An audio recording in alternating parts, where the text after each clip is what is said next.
রাসূল বলেছেন এই রাত অনেকের জন্য সৌভাগ্যের কারণ। এই রাতের নিস্তব্ধতাকে অনেকে আল্লাহ তাআলার কাছে যাওয়ার মাধ্যম মনে করে। আমরা কিতাবের মধ্যে গাজীব ঘটনা পড়েছি। আগের জামানায় যখন গোলামবাদীর চল ছিল, গোলামবাদী বিক্রি হইত, ক্রয় বিক্রয় হইত। গোলামবাদীদের মধ্যে অনেক আল্লাহওয়ালা ছিল। হয়তো তারা দুনিয়াবি হাইসিয়তে গোলাম, অন্যের অধীনস্থ, কিন্তু আল্লাহ তাআলার সাথে তাদের এমন গোপন সম্পর্ক যেটা স্বাধীন মানুষের ছিল না। এমন এক আজীব ঘটনা কিতাবের মধ্যে আমরা পড়েছি।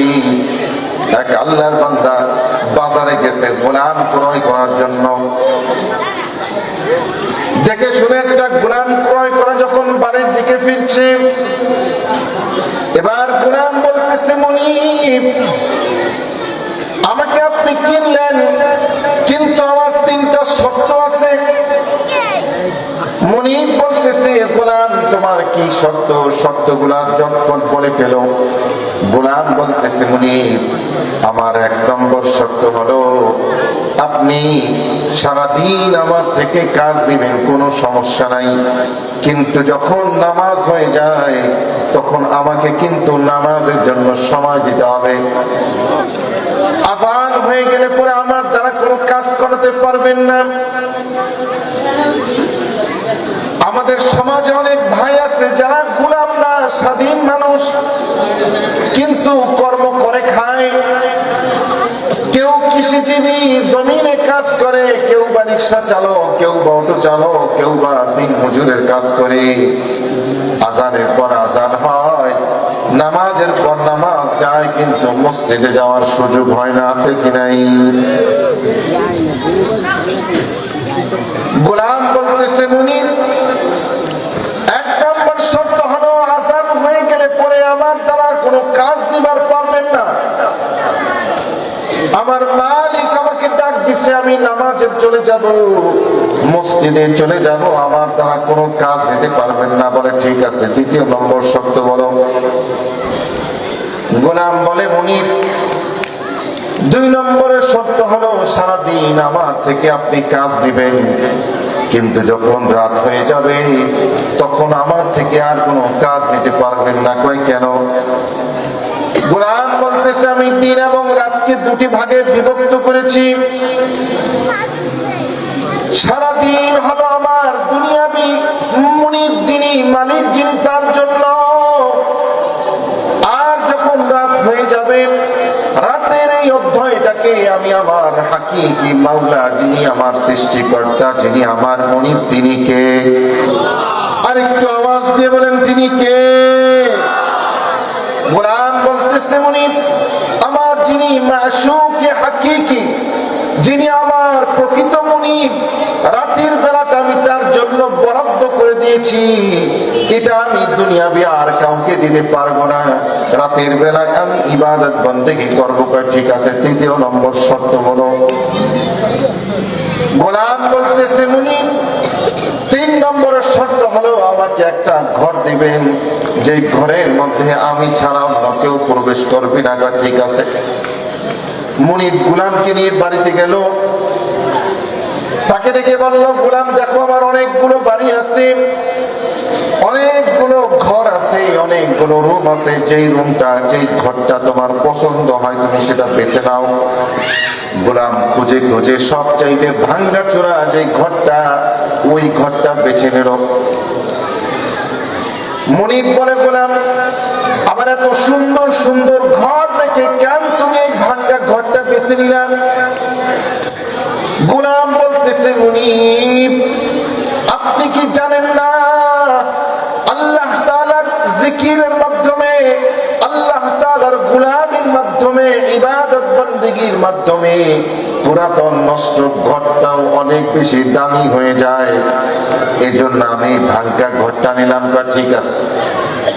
এভাবে দিনের পর দিন যায়, রাতের পর রাত যায়। হঠাৎ একদিনের ঘটনা, মুনিব তার কিছু বন্ধু বান্ধব আসবে এই উপলক্ষে শরাবের আয়োজন করছে। গভীর রজনী পর্যন্ত বন্ধুদের সাথে আড্ডা দিল, শরাব পান করলো। এবার যখন ঘরে যাওয়ার পালা, ওই গোলামের ঘরের সামনে দিয়ে যাচ্ছে, হঠাৎ তার মনে হলো, দেখি আমার গোলামটা রাতের বেলা কি করে। কি আজীব ঘটনা, কি আশ্চর্য ঘটনা, কি চমৎকার ঘটনা। গোলামের ঘরের মধ্যে দরজা দিয়ে একটু চুকি দিল, একটু তাকায় দেখলো, গোলাম সিজদার মধ্যে পড়ে পড়ে আল্লাহ তাআলার সাথে প্রেমের কথোপকথন করে। আল্লাহ তাআলার শানে বড় সুন্দর সুন্দর করে তাসবিহ পড়ে, আল্লাহ তাআলার সাথে গোপন আলাপ করে। আর ওই ঘরের ছাদটা চতুর্দিক থেকে খুলে গেছে, আসমান থেকে নূরের রশি দ্বারা একটা নূরের চারাক ওই ঘরের মধ্যে জ্বলতেছে। বলেন সুবহানাল্লাহ। ঘরের ছাদ খুলে গেছে, আসমান থেকে রশি নেমে এসেছে, নূরের রশি, রশির মাথায় নূরের চিরাগ, পুরা ঘর উজালা হয়ে গেছে। গোলাম আল্লাহ তাআলার কুদরতি পায়ে সিজদা দিয়ে চুপি চুপি কি যেন আলাপ করে। এবার মুনিব এই ঘটনা দেখে হতভম্ব হয়ে গেল যে হায়রে, কি গোলাম ক্রয় করেছি, গোলাম এত বড় আল্লাহ ওয়ালা, এটা তো জানতাম না। এবার পরের দিন মুনিব চুপি চুপি তার স্ত্রীকে বলে, দেখছুনি ঘটনা কি? কি ঘটনা? আমাদের গোলামটা না রাতের বেলা যে ইবাদত বন্দেগী করে ওই ভাঙ্গা ঘরের মধ্যে বড় আজীব ঘটনা, সেখানে হয় তোমাকে দেখাবো আমি। রাতের বেলা এবার স্বামী স্ত্রী মিলে আসলো, এসে দেখে আবার সেই ঘটনা, আগের দিনের ঘটনার পুনরাবৃত্তি চলছে। দিনের বেলা এবার মুনিব তার গোলামকে ডাক দেয়া বলতেছে, গোলাম রে, কি তুমি এমন আমল করো, আল্লাহ তাআলার সাথে তোমার এমন কি প্রেমের সম্পর্ক, যে সম্পর্ক আমার সাথে হতে পারে নাই, যে সম্পর্কের কারণে ছাদ খুলে যায়, যে সম্পর্কের কারণে নূরের চিরাগ তোমার ঘরের মধ্যে চলে আসে। এবার ওই গোলাম বলতেছে, মুনিব আপনি কি সত্যি সত্যি দেখেছেন নাকি? তো হ্যাঁ দেখেছি। এবার গোলাম বলতেছে, মুনিব আমার একটা আবদার ছিল। কি আবদার? আমাকে কি আপনি আজাদ করবেন? মুনিব বলতেছে, যাও যাও, তোমাকে আমি আজাদ করে দিলাম, তুমি এবার দিন রাত মিলে আল্লাহ তাআলার ইবাদত করো। এবার গোলাম হুজুর পানি আনলো, 2 রাকাত নামাজ পড়লো, 2 রাকাত নামাজ পড়ে আসমানের দিকে হাত তুলে দিয়ে বলে, রব্বুল আলামিন, আপনার সাথে আমার যে গোপন সম্পর্ক ছিল, ওয়াদা ছিল, কথা ছিল, আপনি এই প্রেমের সম্পর্ক কারো সামনে প্রকাশ করবেন না। যেহেতু প্রকাশ করেই দিয়েছেন, আমাকে আপনার কাছে উঠিয়ে নেন। কিতাবে লেখে গোলাম এমন এক চিৎকার দিল, সঙ্গে সঙ্গে মৃত্যু হয়ে জমিনের মধ্যে পড়ে গেল। এই জন্য ভাইয়েরা আমার, গোলামরাও এত বড় আবেদ ছিল, দুনিয়ার মানুষের গোলামি করার পরেও রবের সাথে তার কেমন সম্পর্ক, কি গোপন সম্পর্ক। আপনি আমি স্বাধীন মানুষ, এরপরেও রবের সাথে সম্পর্ক করতে পারলাম না। এজন্য আমার ভাইরা, এই রাতের নিস্তব্ধতা, এই রাতের গভীরতা, রাতের অন্ধকার কাউকে আল্লাহর ওলি বানিয়ে দেয়, আবার কাউকে আল্লাহর সব চাইতে বড় দুশ্মন বানিয়ে দেয়। কথা বলেন ঠিক কিনা? এজন্য এই রাতটা আমাদের জন্য যাতে সৌভাগ্যের কারণ হয়, এই রাতটা আমাদের জন্য যাতে নাজাতের কারণ হয়, এই রাত আমাদের জন্য যাতে আল্লাহ তাআলার নৈকট্যের কারণ হয়। এজন্য রাতে যখন ইশারা হয়ে গেল, হয়তো দ্বীনি আলোচনা শুনবো, অথবা কোরআন তেলাওয়াত করব, অথবা নফল নামাজ পড়ব, অথবা ঘুমিয়ে যাব। এখন তো এমন এক সময় এসে গেছে, প্রত্যেকটা ঘরে ঘরে ইশারের পরে বিভিন্ন হিন্দি সিরিয়াল, নাটক, ফাটক, বাংলা ছবি অন্তত মোবাইল হাতে নিয়ে টিপাটিপি না করলে আমাদের ঘুম আসে না, ঠিক কিনা? এজন্য ভাইয়েরা আমার, না সময়কে অপচয় করা যাবে না। আল্লাহ তাআলা বড় অল্প সময় দিয়ে আমাদেরকে দুনিয়া পাঠিয়েছেন।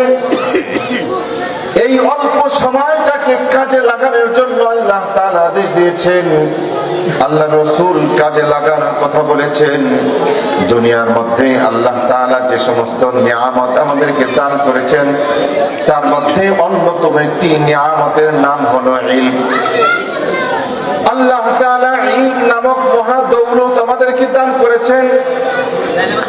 এই ইলমের মতো দৌলত যাদের সিনার মধ্যে আল্লাহ দিয়েছেন, তাদের মতো সৌভাগ্যশীল, তাদের মতো এত বড় আল্লাহ তাআলার আপনজন আর কাউকে দুনিয়ায় বানান নাই। এজন্য আল্লাহ তাআলা সূরাতুর রহমান কোরআনে হাকিমে 114 খানা সূরার মধ্যে একটি সূরার নাম হলো সূরাতুর রহমান, দয়াময়ের নামে সূরা।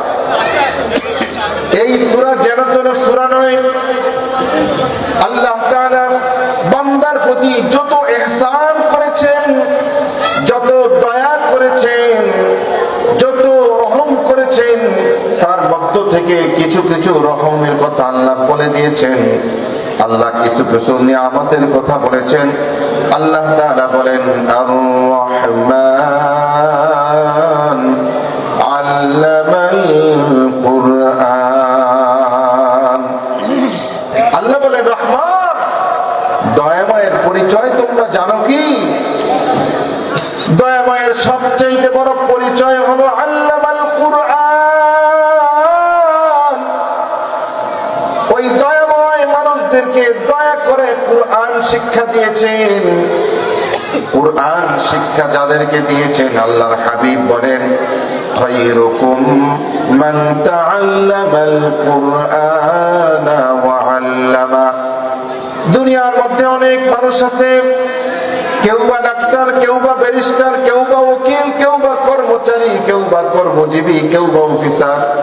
আল্লাহ রাসূল কাউকে সেরা মানুষ বলেন নাই, কাউকে উত্তম মানুষ বলেন নাই, বরং আল্লাহর হাবিব বলেন, তোমাদের মধ্যে সবচেয়ে উত্তম মানুষ ওই ব্যক্তি যিনি কুরআন শিক্ষা করে অথবা অন্যকে শিক্ষা দেয়।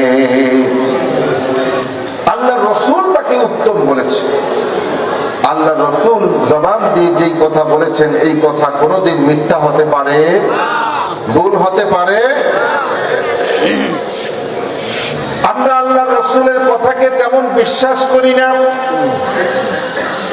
অথচ রাসূলের যুগের যারা কাফের ছিল, রাসূলের যুগে যারা মুশরিক ছিল, মুনাফিক ছিল, তারাও জানতো আল্লাহ রাসূলের জবানের কথা এমন। বন্দুকের গুলি মিস হতে পারে, কিন্তু আল্লাহ রাসূলের জবান থেকে যেটা বের হয়েছে এই কথা কোনোদিন মিথ্যা হতে পারে না, ঠিক কিনা? হাদিসের কিতাবে চমৎকার একটি ঘটনা এসেছে। আল্লাহ রাসূলের এক সাহাবী হযরত সুরাকা ইবনে মালিক, সুরাকা ইবনে মালিক হযরত ওমর ফারুক রাদিয়াল্লাহু আনহুর জামানার মধ্যে যখন রোম সাম্রাজ্য ইসলামের ছায়া তলে চলে আসলো, রোমকরা পরাজয় বরণ করলো, ওই রোম সম্রাট হিরাক্লিয়াসের রাজকীয় মুকুট, রাজকীয় স্বর্ণ মণিমুক্তা খচিত পোশাক সবগুলা গনিমতের মাল হিসাবে মদিনার মধ্যে চলে আসছে।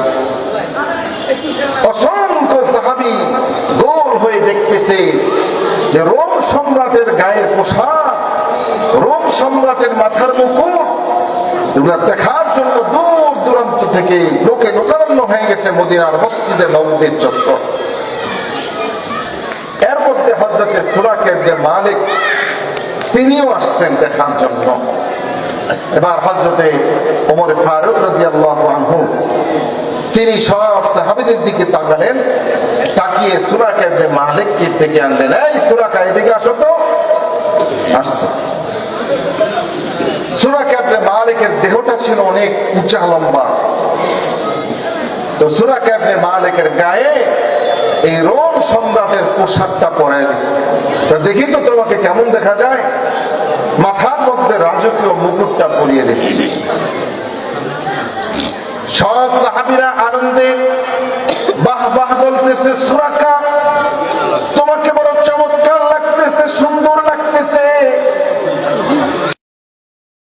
মালিক কেমন যেন আনমনা হয়ে উপরের দিকে তাকিয়ে আছে, চোখ দিয়ে ঝড় ধারায় পানি পড়তেছে।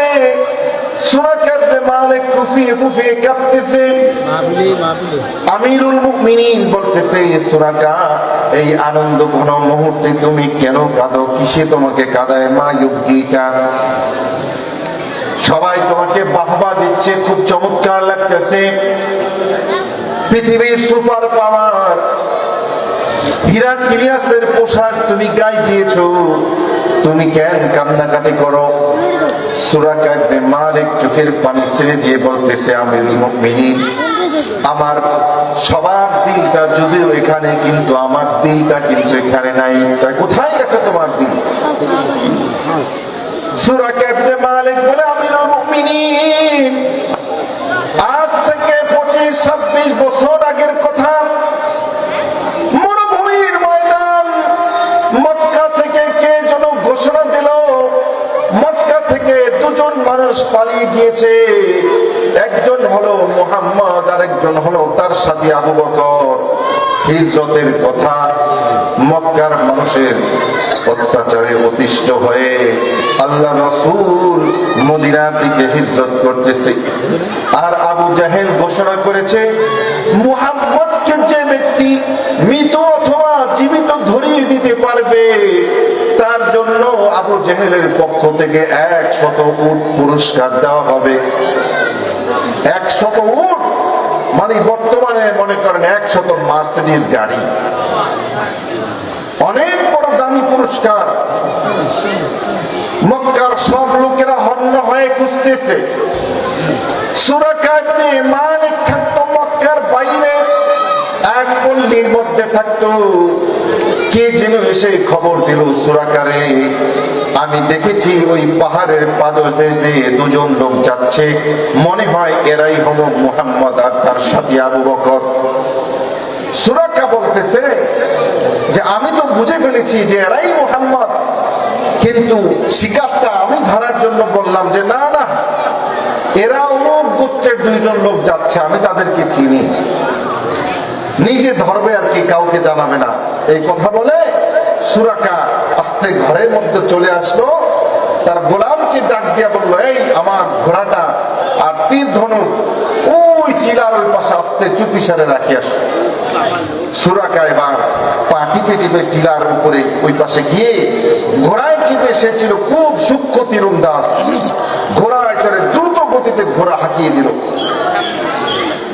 আল্লাহ রাসূল সাল্লাল্লাহু আলাইহি ওয়াসাল্লাম আর হযরত আবু বকর তারা তো উটের পিঠে চড়ে যাচ্ছে, মক্কা ভূমি ছেড়ে যাচ্ছে, ঠিক কিনা? হিজরতের ইতিহাস আপনারা জানেন তো? আল্লাহু আকবার। হাজারো ব্যথা বেদনার পরে ফিরে আসুনি তুমি আপনি রে, দিনের আলো তুমি ছড়িয়ে দিতে, ছেড়ে গেলে মদিনায় মক্কা ছেড়ে। হে রাসূল তোমাকে ভুলি আমি কেমন করে। আল্লাহু আকবার। হে রাসূল তোমাকে ভুলি আমি কেমন করে। খেয়ে না খেয়ে দিন প্রচারের কাজে নিজেকে দিয়েছ বিলিয়ে, তায়েফের কাফেরেরা চিনল না এ আলো, দুষ্ট ছেলেদের পিছু দিল লেলিয়ে। পাথরের আঘাতে ক্ষত বিক্ষত হয়ে সারা শরীর থেকে রক্ত ঝরে। হে রাসূল তোমাকে ভুলি আমি কেমন করে। আল্লাহু আকবার। আল্লাহ রাসূলের আবু বকর উটের পিঠে চড়ে পৃথিবী যাচ্ছে, সুরাকা ইবনে মালিক দুরন্ত ঘোড়ার পিঠে চড়ে তাদেরকে ধরে ফেলবে না। হযরতে আবু বকর রাদিয়াল্লাহু আনহু বারবার ভয়ে ভয়ে পিছনের দিকে তাকায়, এই বুঝি আমাকে ধরে ফেললো। কিন্তু আল্লাহ রাসূলের কোনো চিন্তা নাই, তিনি নির্লিপ্ত ভাবে সামনের দিকে তাকিয়ে আল্লাহ তাআলার তাসবিহ পাঠ করতে করতে সামনের দিকে যাচ্ছে। আবু বকর বারবার বলে, ইয়া রাসূলুল্লাহ, এই বুঝি আমাদেরকে ধরে ফেললো, এই বুঝি ধরে ফেললো। আল্লাহর হাবিব তাকে সান্ত্বনা দিয়ে বলে, আবু বকর ভয় পেও না, ভয় পেও না, ইন্নাল্লাহা মা'ানা। আল্লাহু আকবার। আবু বকর, আমরা শুধু দুজন নই, আমাদের সাথে আরেকজন রয়েছেন। তিনি কে? আল্লাহ যার সঙ্গী হয়ে যায়, আল্লাহ যার সাহায্যকারী হয়ে যায়, আল্লাহ যার বন্ধু হয়ে যায়, দুনিয়া আখিরাতে তার কোনো ভয় নাই, তার কোনো পেরেশানি নাই, তার কোনো চিন্তা নাই। আল্লাহ রাসূল নিশ্চিন্তে সামনের দিকে এগিয়ে যাচ্ছে। সুরাকা দ্রুত গতিতে আল্লাহ রাসূলের কাছাকাছি হতে চাইল। মুহূর্তের মধ্যে সুরাকার ঘোড়ার পা গুলো মরুভূমির বালুর মধ্যে দেবে গেছে। একেবারে রান পর্যন্ত মরুভূমির বালুর মধ্যে দেবে গেছে। অনেক কষ্টে টেনে টেনে পা গুলো উঠাতে চায়, কিন্তু ঘোড়ার পা আর উঠাতে পারে না। সুরাকা ডাক দেয়া বলল, ইয়া মুহাম্মদ, ও মুহাম্মদ, আমাকে মাফ করে দেন, আমি ভুল করেছি। আল্লাহর হাবিব কত দয়ালু ছিলেন, কত মায়ার নবী ছিলেন। মুহূর্তের মধ্যে কোনো শর্ত ছাড়াই বলল, সুরাকা যাও, তোমাকে মাফ করে দিলাম। সুবহানাল্লাহ। সুরাকার ঘোড়ার পা গুলো যখন আল্লাহ রাসূল মাফ করে দিল, সঙ্গে সঙ্গে টেনে উপরে তুললো।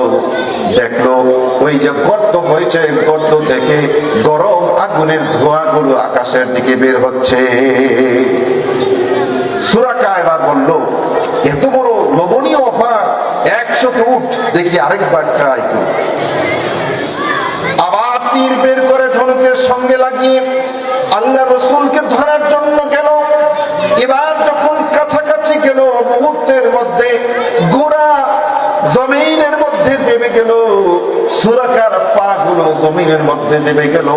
শ্বাস বন্ধ হয়ে গেল, কথা বের হচ্ছে না জবান দিয়ে। ঘোড়াটা কেমন কেমন জানি করে। সুরাকা এবার বুঝলো, না না না না না, আর বেয়াদবি করা যাবে না। আল্লাহর হাবিবকে ডাক দিয়া বলল, ইয়া মুহাম্মদ, শেষবারের মতো আমাকে মাফ করুন। আল্লাহর হাবিব বললেন, যাও যাও সুরাকা, তোমাকে মাফ করে দিলাম। শুধু এতটুকু কথা বললেন, সুরাকা, এখনো কি তোমার বিশ্বাস হয় না আমি যে মুহাম্মাদুর রাসূল? সুবহানাল্লাহ। আমি যে আল্লাহর রাসূল, এই কথা এখনো কি তোমার বিশ্বাস হয় না? সুরাকা ইবনে মালিক বলল, ইয়া রাসূলুল্লাহ, অবশ্যই বিশ্বাস হয় আপনি আল্লাহর সত্যি রাসূল, কিন্তু আমার একটা শর্ত আছে। কি শর্ত? আপনি যখন আবার মক্কায় বিজয়ী বেশে ফিরবেন, আমি বিশ্বাস করে নিয়েছি আপনাকে কেউ দমাতে পারবে না, তখন আপনি আমাকে নিরাপত্তা দেবেন, সেটা লিখে দেন।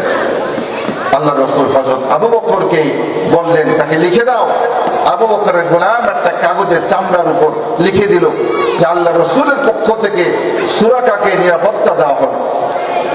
বিদায় বেলায় আল্লাহ রাসূল শুধু সুরাকাকে এতটুকু কথা বলল, সুরাকা, সেদিন কি অবস্থা হবে যেদিন তোমার গায়ে হিরাক্লিয়াস রোম সম্রাটের পোশাকটা গায়ে উঠবে, যেদিন তোমার মাথায় হিরাক্লিয়াসের মুকুটটা তোমার মাথার মধ্যে উঠবে, সেদিন তোমাকে কত সুন্দর দেখা যাবে, কেমন দেখা যাবে। সুরাকা তখন মনে মনে বলেছিল, পাগল নাকি বেটা, কোথায় হিরাক্লিয়াস আর কোথায় মরু একজন যাযাবর ব্যক্তি সুরাকা, তার পোশাক নাকি আমি গায়ে দেব। হযরতে ওমরে ফারুক যখন তার গায়ে দিল, কেঁদে কেঁদে বলল, আমিরুল মুমিনিন, আমার দিলটা তো এখানে নাই, বলেছিল, আমি মনে করেছিলাম এটা কখনো হবার নয়, কিন্তু আল্লাহ রসুলের কথা যে সত্যি সত্যি বাস্তবায়িত হবে এটা আমি কোনোদিন ভাবতেও পারি নাই। সুবহানাল্লাহ। আল্লাহ রসুলের কথা কি ভুল হতে পারে? রব্বুল আলামিন কোরআনে হাকিমের মধ্যে বলেন, ওয়ামা ইয়ানতিকু আনিল হাওয়া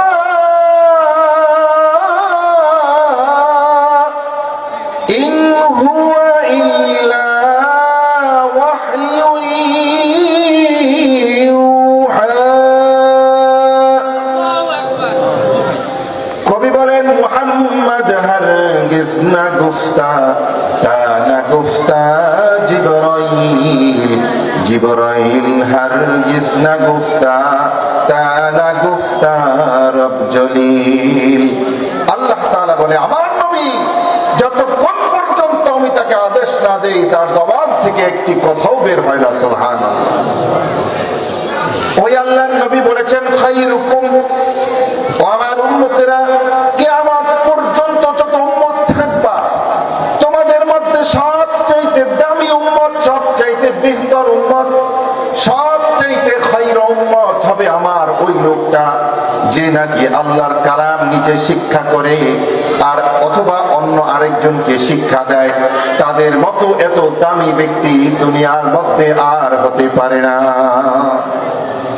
এজন্য আল্লাহ তাআলা কোরআনে হাকিমে তার যত ইহসান আছে, দয়া আছে, এই দয়াগুলোর মধ্যে এক নম্বরে উল্লেখ করলেন যে আল্লামাল কুরআন, আমি মানুষদেরকে দয়া করে কুরআন শিক্ষা দিয়েছি। সুবহানাল্লাহ।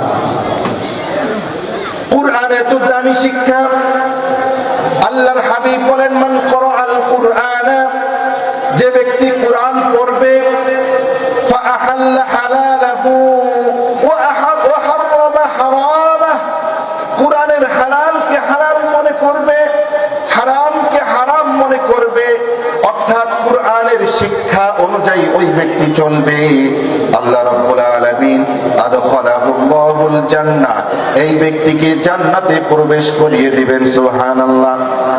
শুধু এতটুকুই নয়, ওয়া শাফাআহু মিন আহলি বাইতিহি, তার ফ্যামিলি থেকে এমন 10 জন ব্যক্তির জন্য এই ব্যক্তির সুপারিশ, এই কুরআন ওয়ালার সুপারিশকে গ্রহণ করবেন। কুল্লুহুম কদ ওয়াজাবাত লাহুন নার, যাদের জন্য জাহান্নাম ওয়াজিব হয়ে গিয়েছিল। সুবহানাল্লাহ। একজন কোরআনে হাফেজ বানান, একজন আলেম ব্যক্তি বানান, আপনার এই কোরআনে হাফেজ সন্তান আপনার জন্য হাসরের মাঠে জান্নাতের চাবিটা নিয়ে দাঁড়িয়ে থাকবে। সুবহানাল্লাহ। চান কি চান না? কি বলেন, চান এটা?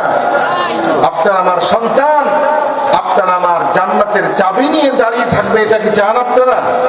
আল্লাহু আকবার। এজন্য ভাইয়েরা আমার, এই কুরআন জেনারেল বিষয় নয়, এই কুরআন শিক্ষা যারা করবে তারা জেনারেল বিষয় নয়। কিতাবের মধ্যে বড় চমৎকার ঘটনা এসেছে।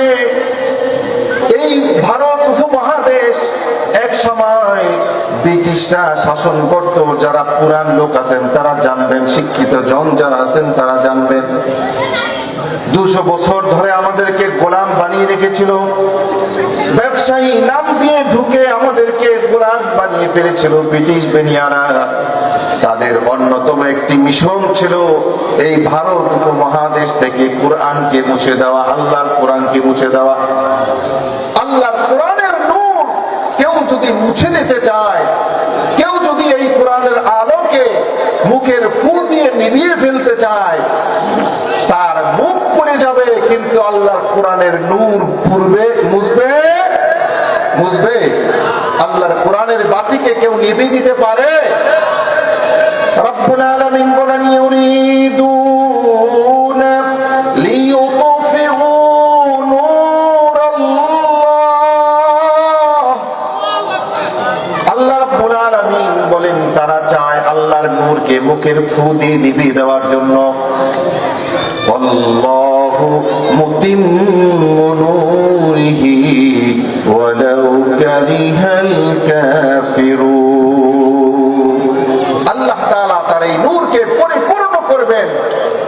নূরকে পূর্ণতা দান করবেন, যদিও এটা কাফেররা চায় না। চায় না ব্রিটিশরা, কাফের, তারা চায়নি এই ভারত উপমহাদেশে একটি কোরআন বাকি থাকুক। কিতাবের মধ্যে লিখে, ইতিহাসের কিতাবের মধ্যে ঘটনা লিখে ব্রিটিশরা এই দেশে অনেক এজেন্ট নিয়োগ করেছিল, যারা লাইব্রেরি গুলো থেকে আল্লাহর কালামকে কিনে কিনে আগুন ধরিয়ে ফেলতো, পুড়ে ফেলতো। এদেশের মধ্যে একজন ব্রিটিশ এসেছিল আল্লাহর কোরআনকে পুরার জন্য, কিন্তু এদেশের উলামায়ে কেরামের সোহবতে পড়ে ওই ব্যক্তি মুসলমান হয়ে গিয়েছিল। এবার এই মুসলমান ব্রিটিশ হঠাৎ একদিন আরেক ব্রিটিশের সাথে দেখা, আরেকজন ইংরেজের সাথে দেখা, দেখতে বলে, ও আমার ব্রিটিশ ভাই, তোমার কি দায়িত্ব? ব্রিটিশ বলে, কাফের ব্রিটিশ বলে, আমার দায়িত্ব হলো এদেশের লাইব্রেরিতে যত কোরআন আছে সব কোরআন গুলো কিনে কিনে আগুন দিয়ে জ্বালিয়ে দেওয়া। তা দেখবা আমি কোথায় পড়াই? চলো দেখি। বিশাল বড় এক গোডাউন, গুদামের মতো চাবি খুললো, দেখলো বিশাল ছাইয়ের স্তূপ, এগুলো সব হলো কোরআন পোড়ানো ছাই, পাশে অনেক কোরআন, এগুলো আমি কোরআন। নাউজুবিল্লাহ বললেন না? এবার মুসলমান ব্রিটিশ বলতেছে, ভাই তুমি তো এমন কোরআন পোড়াচ্ছ যেই কোরআনের হাত নাই, পা নাই, যেই কোরআনের জবান নাই, চোখ নাই, কথা বলতে পারে না, কিন্তু আমার কাছে এমন অনেক কোরআন আছে যেই কোরআন কথা বলতে পারে। সুবহানাল্লাহ। আমার কাছে এমন কোরআন আছে যেই কোরআনের পা আছে, যেই কোরআনের হাত আছে, কথা বলতে পারে, চোখ আছে, দেখি।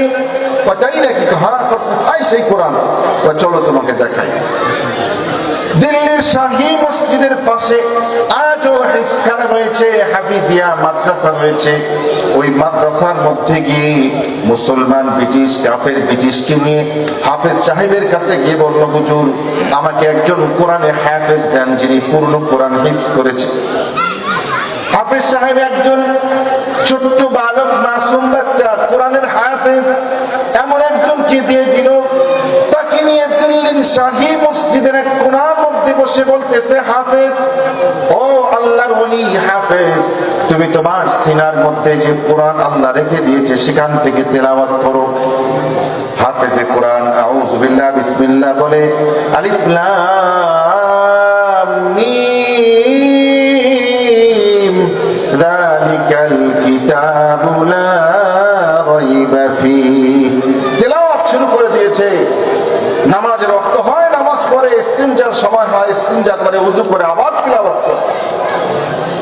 তিলাওয়াত করতে করতে রাত তখন আনুমানিক 11টা-12টা বাজে। গহীন রজনীতে হাফেজে কোরআন আল্লাহর ওলি ছোট্ট মাসুম বাচ্চার জবান থেকে সর্বশেষ সূরা ভেসে আসলো, কুল আউযু বিরাব্বিন নাস মালিকিন নাস ইলাহিন নাস মিন শাররিল ওয়াসওয়াসিল খান্নাস আল্লাযী ইউওয়াসওয়িসু ফী সুদুরিন নাস মিনাল জিন্নাতি ওয়ান নাস। মুসলমান ব্রিটিশ তাকায় দেখে কাফের ব্রিটিশের চোখ দিয়ে পানি পড়তে পড়তে তার শার্ট, টাই, কোট সব ভিজে গেছে। সুবহানাল্লাহ বললেন না? দেখে বলে, ও বাবা ব্রিটিশ বন্ধু, আমার ভাই, ও আমার মায়ের দেশের লোক, কেন তুমি কাঁদো? কিসে তোমাকে কাঁদায়? তুমি কেন কান্নাকাটি করো? এবার ওই খ্রিস্টান কাফের ব্রিটিশ বলতেছে, ও আমার মুসলমান ব্রিটিশ ভাই, আমার মায়ের দেশের লোকেরা আমাকে কোরআনের জন্য দায়িত্ব দিয়েছিল, কিন্তু তুমি আমাকে যেই কোরআন শোনাইলা, ওই কোরআন আমার ভিতরের পুকুরিটা পুরায়া ছাই খাই করে আমার ভিতরে ঈমানের আলোকে ঢুকিয়ে দিয়েছে। আমাকে তুমি মুসলমান বানিয়ে দাও, আমি আর কাফের থাকবো না।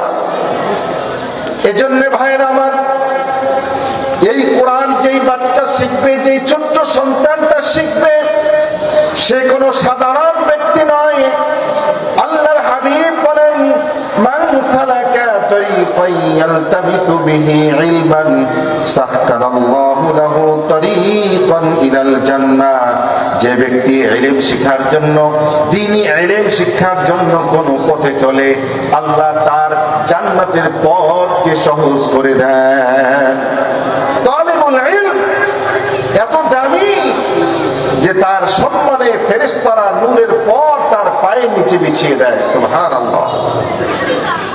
যে ব্যক্তি ইলম শিক্ষার জন্য ঘর থেকে বের হলো, আল্লাহর হাবিব বলেন ওই বান্দাটা এত দামি, তার জন্য গোটা দুনিয়ার মধ্যে যত মাখলুকাত রয়েছে, এমনকি সমুদ্রের মাছ পর্যন্ত তার মাগফিরাতের জন্য দোয়া করে। অন্য হাদিসের মধ্যে রয়েছে যে ব্যক্তি ইলম শিক্ষার জন্য বের হলো, ঘরে না ফেরা পর্যন্ত সেই ব্যক্তি ফি সাবিলিল্লাহ, আল্লাহর রাস্তার মধ্যে আছে। এই অবস্থায় যদি তার মৃত্যু হয়ে যায়, সে শহীদি মৃত্যু বলে তার মৃত্যুটা গণ্য হবে। সাহাবায়ে কেরাম এত কষ্ট করে ইলম শিখছেন যে তারা যদি এত কষ্ট করে ইলম না শিখতো, তাহলে আজকে আপনি আর আমি এই মাজমার মধ্যে বসতে পারতাম না। কথা বলে ঠিক কিনা? আল্লাহ রাসূলের একজন প্রিয় সাহাবী, নাম তার হযরত আবু হুরায়রা, আসল নাম হলো আব্দুর রহমান। আল্লাহ রাসূল আদর করে নাম দিয়েছে আবু হুরায়রা। আল্লাহ রাসূলের দরবারে বেশি দিন ছিল না, মাত্র ৩-৪ বছর ছিল। কিন্তু এই ৩-৪ বছরে আবু হুরায়রা এত বেশি ইলম শিক্ষা করেছে, হাদিসের কিতাব পড়লে শুধু পাওয়া যায় আন আবি হুরায়রা রাদিয়াল্লাহু তাআলা আনহু قال। আবু হুরায়রার নাম দিয়ে ভরা, কিন্তু এই ইলম শিক্ষার পথটা তার কোনো সহজ ছিল না। আবু হুরায়রা নিজেই তার নিজের ঘটনা বর্ণনা করে যে আমি আল্লাহ রাসূলের দরবারে পড়ে থাকতাম, কিছু আসলে খাইতাম, নাইলে উপাস থাকতাম, কিন্তু ইলম শিখতাম। এত কষ্ট করে ইলম শিখছে। আবু হুরায়রা বলে যে আমি একদিন ক্ষুধার যন্ত্রণায় কথা বলতে পারতেছি না, দুপুরের গরম প্রচন্ড, পথ দিয়ে আসতেছে আবু বকর রাদিয়াল্লাহু আনহু। আমি তাকে একটা মাসআলা জিজ্ঞাসা করলাম, এমনি মানে যাতে সে আমার চেহারাটা দেখে মনে করে যে আমি ক্ষুধার্ত, আমার হাতটা ধরে নিয়ে যায়। কারণ আল্লাহ রাসূল বলেছে আরহামু উম্মতি আবু বকর, আমার সবচেয়ে দয়াময় বান্দাটা হলো, সাহাবীটা হলো আবু বকর। জিজ্ঞাসা করছে, কিন্তু আবু বকর তেমন খেয়াল করে নাই, উত্তর দিয়ে চলে গেছে। কিছুক্ষণ পরে হযরতে ওমর যাচ্ছে, তাকেও মাসআলা জিজ্ঞাসা করছে, কিন্তু হযরতে ওমরও খেয়াল করেন নাই। কিছুক্ষণ পর আল্লাহ রাসূল আসতেছে পথ দিয়া, আবু হুরায়রা সালাম দিয়ে আল্লাহ রাসূলকেও জিজ্ঞাসা করেছে। দয়ার নবী, মায়ার নবী বুঝে গেছে আমার আবু হুরায়রা ক্ষুধার্ত। তার হাতটা ধরে ঘরের মধ্যে নিয়ে গেল। ঘরের মধ্যে গিয়ে ডাক দেবীদেরকে বলে, ও আমার বিবিরা রে, আমার আবু হুরায়রা বড় ক্ষুধার্ত, তাকে কিছু খাবার দাও। এভাবে হযরতে আবু হুরায়রা আল্লাহ রাসূলের কাছে থেকে থেকে ইলম শিক্ষা করেছেন। তিনি নিজের ঘটনা আরো বলেন, মসজিদে নববীর চত্বরে ক্ষুধার যন্ত্রণায় আমি প্রায় পড়ে থাকতাম। মানুষ মনে করত আমার বুঝি মির্গি ব্যারাম হয়েছে। মির্গি ব্যারাম হয় কিনা? অনেকের মির্গি ব্যারাম হয় না? তো মির্গি ব্যারাম হলে আগের জামানায় চিকিৎসা ছিল, তার ঘাড়ের মধ্যে মানুষ পাড়া দিত, চামড়ার জুতা তাকে নাকের কাছে নিত। আগের জমানায় এমন একটা চিকিৎসা ছিল। আবু হুরায়রা ঘাড়ের মধ্যে মানুষ পাড়া দিত, জুতা তার নাকের কাছে সঙ্গাইত। আবু হুরায়রা বলে, আল্লাহর কসম আমার কোনো মির্গি ব্যারাম ছিল না, আমি ক্ষুধার যন্ত্রণা এইভাবে পড়ে থাকতাম। অথচ ভাইয়েরা আমার এখন কত সহজ হয়ে গেছে, 3 বেলা খাবার দেয়, মাদ্রাসার মধ্যে মোটামুটি ভালো খাবার দেয়, তাও ছেলেপেলেরা লেখাপড়া করতে চায় না। আমরা তো বেশি দিন আগের না, কিন্তু যাত্রাবাড়ি মাদ্রাসায় যখন পড়তাম 2 বেলা খাবার দিত। সকালবেলা আরবের যত কদু ছিল, সস্তা কদু, এগুলা কিনে আনতো, বিশাল বড় ডেক্সির মধ্যে লাউ দিয়া পরিপূর্ণ করে একটা পাঙ্গাস মাছ ছেড়ে দিয়া লাবড়া বানাইত, গুটাই দিত। গরম গরম মোটামুটি খাওয়া যাইতো, কিন্তু একটু ঠান্ডা হইলে গন্ধে আর খাওয়া যাইতো না। আর আরেক বেলা খাবার দিত আসরের পরে শুধু ডাল, পাতলা ডাল, এমন ডাল বিশাল বড় ডেক্সির মধ্যে ডাল রান্না করে তলায় যদি একটা কিছু নিচে পড়ে থাকতো উপর থেকে দেখা যায়। অনেকদিন এমন হয়েছে আমাদের মতো অনেক ছাত্ররা ডালের পানি আর চোখের পানি একসাথ করে খাবার খাইতাম। এজন্য ভাইরা আমার, ইলম কষ্ট করে শিক্ষা করতে হয়, কিন্তু এই ইলম যারা একবার শিখবে, সিনার মধ্যে আল্লাহ তাআলার একটি কুদরতি গুরুবাচক নাম হলো আলিম। আল্লাহ তাআলা কোরআনে হাকিম অসংখ্য জায়গায় বলেছেন, ইন্নাল্লাহা আলিম, ইন্নাল্লাহা আলিমুম বিমা ফিস সুদূর। নিশ্চয়ই আল্লাহ আলিম, সর্বজান্তা। ওই আলিম নামের সিফাত থেকে একটি সিফাত হলো ইলম। ওই ইলম আল্লাহ তাআলা যার সিনার মধ্যে দিয়েছে, আল্লাহর কসম করে বলি, দুনিয়া আখিরাতের কল্যাণ আল্লাহ তাকে দিয়ে দিয়েছে। আল্লাহর হাবিব বলেন, মান ইউরিদিল্লাহু বিহি খায়রান ইউফাক্কিহু ফিদ্দীন। আল্লাহ যার কল্যাণ চান, যার ভালো চান, আল্লাহ তাকে দ্বীনের বুঝ দান করেন। সুবহানাল্লাহ। এজন্য আলেমরা কোন সাধারণ ব্যক্তি না, এরা হলো নায়েবে রাসূল। আল্লাহর হাবিব বলেন, ইন্নাল উলামা ওয়ারাসাতুল আম্বিয়া। নিশ্চয়ই আলেমরা হলো নবীদের ওয়ারিস, নবীদের উত্তরাধিকারী। শুধু এক নবী না, আল্লাহ রাসূল এখানে আম্বিয়া বলেছেন। আম্বিয়া এটা নবীদের বহুবচন। হযরত আদম আলাইহিস সালাম থেকে নবী মুহাম্মদুর রাসূলুল্লাহ সাল্লাল্লাহু আলাইহি ওয়াসাল্লাম পর্যন্ত যত নবী রাসূল এসেছেন, প্রত্যেক নবী রাসূলের ওয়ারিস হলো উলামায়ে কেরাম। বলেন সুবহানাল্লাহ। এরা জীবন্ত বিষয় নয়। ও আমার ভাইরা, আমার আল্লাহর রাসূলের জামানায় আল্লাহর রাসূলকে পাওয়া যাবে না, আবু বকর, ওমর, উসমান, আলীকে পাওয়া যাবে না, কিন্তু এই জামানায় হক্কানি উলামায়ে কেরাম এখনো আছে। আপনাদের কপাল ভালো, সৌভাগ্য যে উলামায়ে কেরামের সাথে আপনারা বসতে পারেন, দেখা করতে পারেন, কথা বলতে পারেন। এই উলামায়ে কেরাম নবীদের ওয়ারিস। আল্লাহর রাসূল বলেছেন, ওয়া ইন্নাল আম্বিয়া লাম ইউওয়ারিসু দিনারান ওয়ালা দিরহামা ইন্নামা ওয়ারাসুল ইলম। নিশ্চয়ই উলামায়ে কেরাম দিনার, দিরহাম অর্থাৎ টাকা পয়সার কোন ওয়ারিস কাউকে বানান না, তারা ওয়ারিস বানান ইলমের ওয়ারিস। আর এই ওয়ারিস যারা হতে পারে, নিঃসন্দেহে তারা হলো দুনিয়ার মধ্যে সর্বশ্রেষ্ঠ মানুষ। বলেন সুবহানাল্লাহ। হাশরের ময়দানের চমৎকার একটা চিত্র আপনাদেরকে বলি। আল্লাহ তাআলা কোন একজন আলেম ব্যক্তিকে ডাকবেন, আলেম ব্যক্তিকে ডেকে পর্দা দিয়ে দিবেন। হাশরবাসী কেউ দেখবে না আলেমের সাথে আল্লাহ তাআলার কি কথোপকথন হচ্ছে।